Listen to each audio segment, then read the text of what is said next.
ekiro ekikesezo olunaku olwaleero abakungu b'akakiiko k'ebyokulonda aka national platform Abali Bawambidwa basuuliddwa bakasukiddwa basesemeddwa oluvannyuma lwa operation nene eteereddwawo bannayuganda okuva mu bitundu ebyenjawulo abakungu abakugu abanene ababedi abakwasi b'emmundu abakatera embundu abaali babawambye bamaze ne babata oluvannyuma lwa pressure babakutte ne batwala ku SIU ekireka ku SIU eno gyabateeredde n'abagamba mugende mutuswaze erinnya lyaffe mulyonoonye mulimazeewo nga bano badde bakuumibwa mbuya semwayi gyebaali bawambiddwa gyebaali bateereddwa era omukulu President Kyagulanyi Ssentamu Robert Bobi Wine n'atikira obubaka buno ng'ategeeza ensi nti abantu abamu bateereddwa ne waliwo batannaba kuteebwa kyekyo agambye after exposing the criminals and the sustained pressure from all of you. This night, they drove our election management officials, Masa Walukamba and Rahma Juma, from Mbuya Semwai and dumped them at SIU Chileka. From where they were released, they have told us how they were subjected to all manner of threats and intimidation and subjected to interrogation about very ridiculous things, but they are of strong spirits. Let us keep the pressure on until all political prisoners are out and until Uganda is free.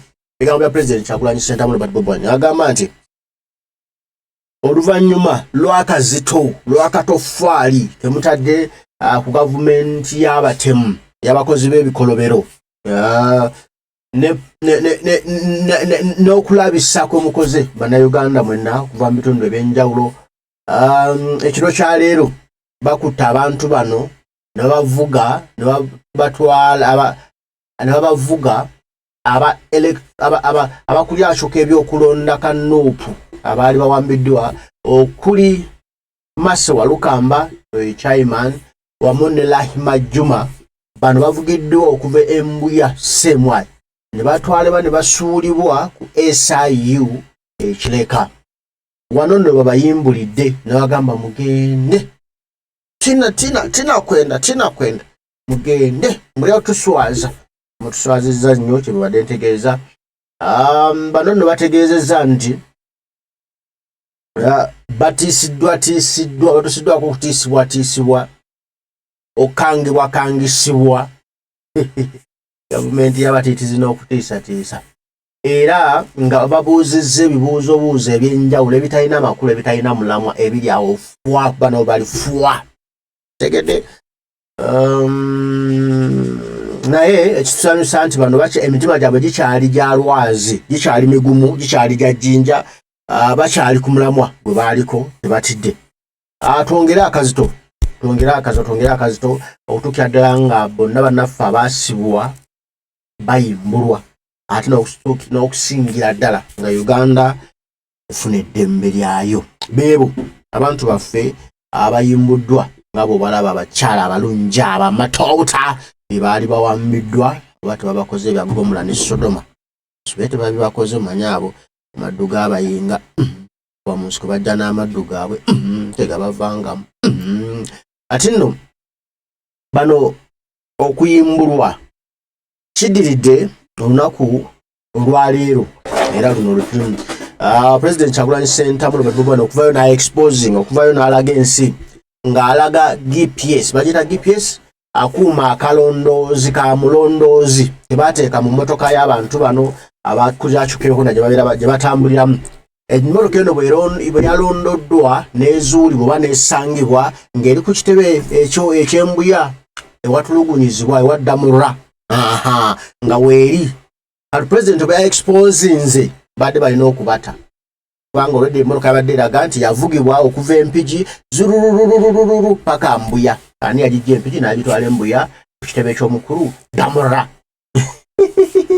damura akatongo ne kamuyitamu amasannyalaze gamuyiseemu n'agamba kambeesonyiwe mundabisiza byana we damura oyo agamba okuzza geto ku toopu oyo agamba okwagala ennyo Uganda naye tawamba bantu ba Uganda damura mukulu simanyi naye temukola tebinyuma one day bali bikola abaana bammwe ndoza namwe mulinyumirwa naye ate nga kijja kutuuka one day keep that in your mind.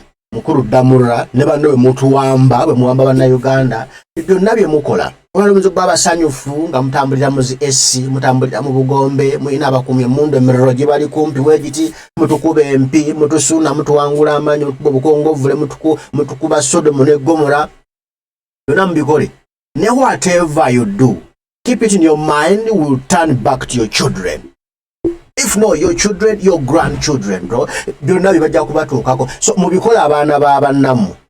Nenga mutumanye nammwe one day oba mubyagala oba temubyagala bijja kubatuukako kubanga you've done it. Ostegedde. Ano president yabalabisiza nga agamba bw'ati nti no.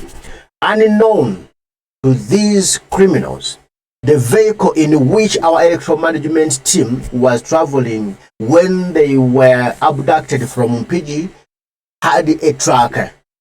It tracked the vehicle up to Mbuya Hill at the same way torture chambers where it is still parked. Previously, our comrades who have been detained there have been tortured, raped, and in some cases murdered. In addition to those, Chairman Nyanzi Fred Centam is still missing, as well as comrades Chinobe, Rashid, Shalif, Yemba, and the others. We demand for their urgent and unconditional release. We take a day become President Yagamen. Tebategedde baddofe baweewe abakozi b'ebikolobero ba Museveni beeyita batenda okuba abagezi aba IQ simanya ddala abafuna zi first class enkoppere okitegedde n'abateeka mu kitongole kya Ssemwali n'abateeka mu kitongole ky'obukesi naye ate nga baakoppa bukopi kitegeeza obwongo buba draft oba tebalina kye bamanyi. Mu mmotoka gye bawambiddemu abakulira Kebyokulonda ka Nup aka electoral management team okitegedde gye baali batambuliramu bwe baabawambira okuva eri Mpigi yalina akuuma akalondoozo oba akakesi.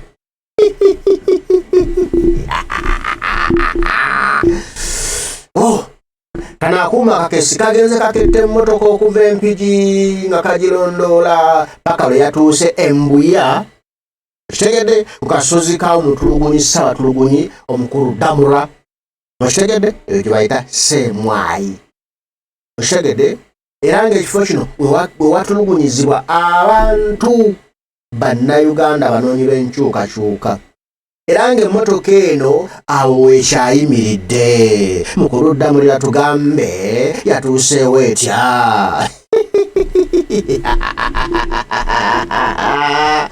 Ula nti emabegako abantu baffe mikwano gyaffe abali batwalibwa Embuyaawo basibiddwawo awo ne batulugunyizibwa ne batuusibwako ogw'obuliisamaanyi abakyala abaami ne bateekako ogwa Sodome ne Gomora mutungo bbiina abamu munnange n'okuttibwa ne battibwa awo ewa Damura budde omutemu anange okwana erinnya nga gwe Damulira kitegeeza kulamula naye ate nga oli mutemu butemu olamula kutemula kikulu buli wano agambye nti okwongerezaako kw'ebyo ne Chairman Nyanzi Fred Centam muntu wa watu akyabuze tamanyikiddwako mayitire ne muganda waffe Kinobe Rashid wamu ne Shalif Kiyemba abo nabo bakyabuze era n'abalala bangi tebalabibwako.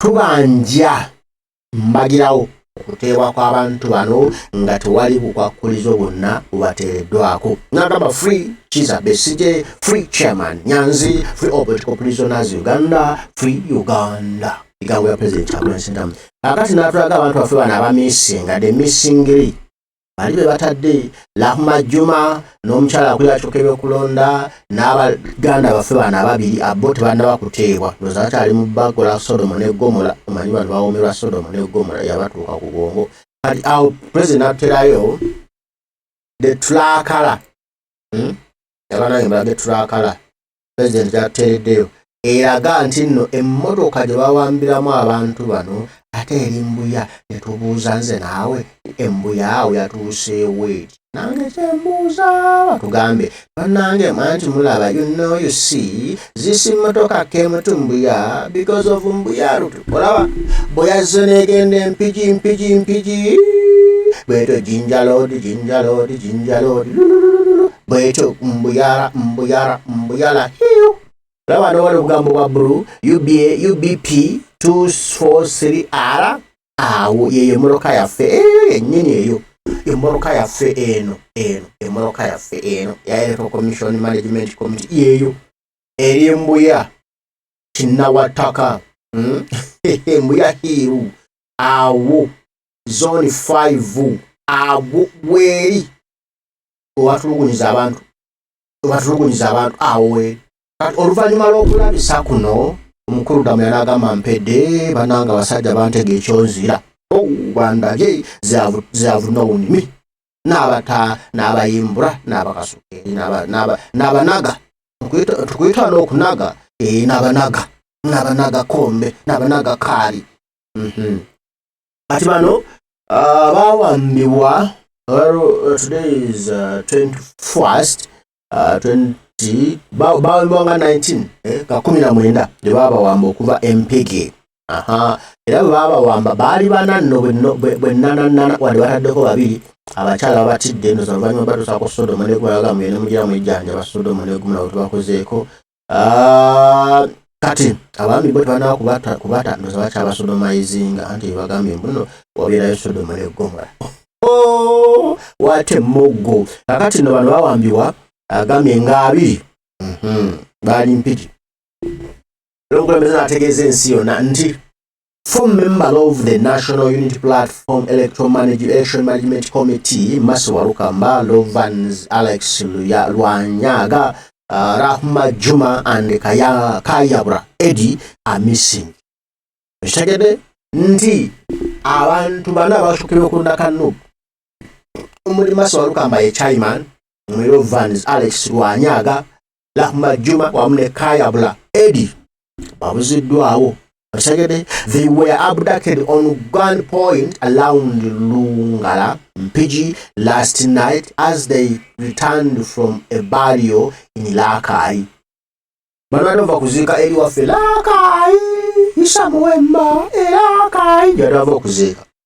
Ate olwatuuse Mpigi Lungala, ab'emmundu bali batwazirwana twateera embundu abambadde ebikookolo abatiisatiisa. Akamita Museveni etya ntiitiiza omutiitizi atiisatiisa aloza buli omu aba mutiitiizi nga ye. Ne bawamba abantu bano Lungala Mpigi awo. Kati onlookers say several other comrades were abducted violently and taken away in drones. A few days ago, General Museveni's son promised to make Nup whip, and he is on it. Nti abalabi abirabiddeko n'agaabwe bategeeza nti abawagizi ba Nup bangi abawambiddwa abalala ne bateekwa mu zone ne batwalibwa.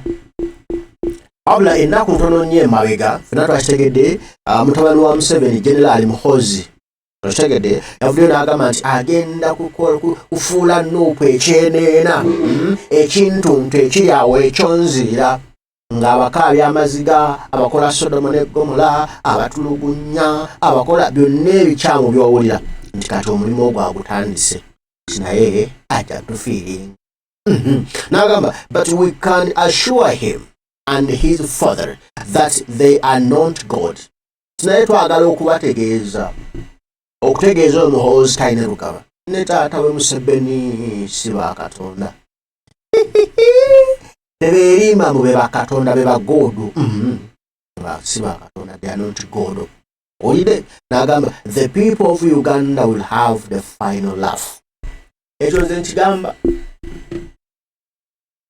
oyinza okusekula lulosika amajjemu n'okufuna otikka nkotologonyeza nkwoteza paasi nkumenya embirizi nkugyemu amaaso nkugyemu amanya nkuseeya Ulaaya mukiridiyo nga nga weewala kubanga okutte emmundu kubanga oli mu kifo ky'olyanga ky'amaanyi gweddamurra olira wasoma okutulugunya buli muntu n'omusuna n'omukola n'omuwanika obugulu n'omusiba n'omufuula n'otulugunya wali n'olowooza mbu oli wa kitalo okoze nnyo babikola dabboyi n'ababikola baafa naawe era ojja kufa okitegedde ate bijja kukuddira one day okitegedde pulezidenti agambye nti bannayuganda bajja kuba n'okuseka okusembayo tanga gobikola olowooza oli wa kitalo obikola oli musanyufu olina essanyu oli eryo obonywamu ne kawisika bampereza za wisika bampereza za miiti bampereza za chikeni bampereza za pooko bampereza za gooti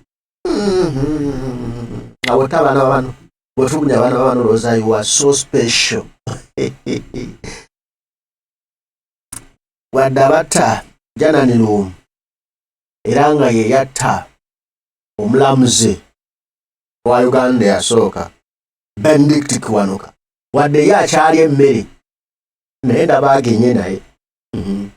ndaba agenye era oli amusookayo busoosi neno n'agenda anytime agenda Abannayuganda they will laugh nti ozotta bannonono ate naawe essaawa yeetuuse naawe Damora ne banno be bakozesa okukola ebikolero ku Bannayuganda musookemu bwendaba ng'oli mu ghetto ng'opreachinga abaana ba ghetto preachinga one love nalindanga gwe omu agambibwa nti gwovunaanizibwa kubawambibwa n'obatulugunya mwana wange kituluma okubanga bakozesa erinnya ly'omwana owa wano simanyi linnya gye walijja simanyi how true that name is yours liza okubanga linnya paati teripangire nga walyeteekako okulowozesa ensi oli munnayuganda naye nga liwa nonti kubanga oli munnayuganda teza kukola bikolobero ebyo ng'obikola bannayuganda banno why in reality lwaki obutulugunya bannayuganda omuntu atalina musango aziza ebyo mubikole bakrimino omuntu abadde kongeyo mu lutalo nga gusigwa abantu gutemugwa abantu guyingidde uganda batanza okutemula abantu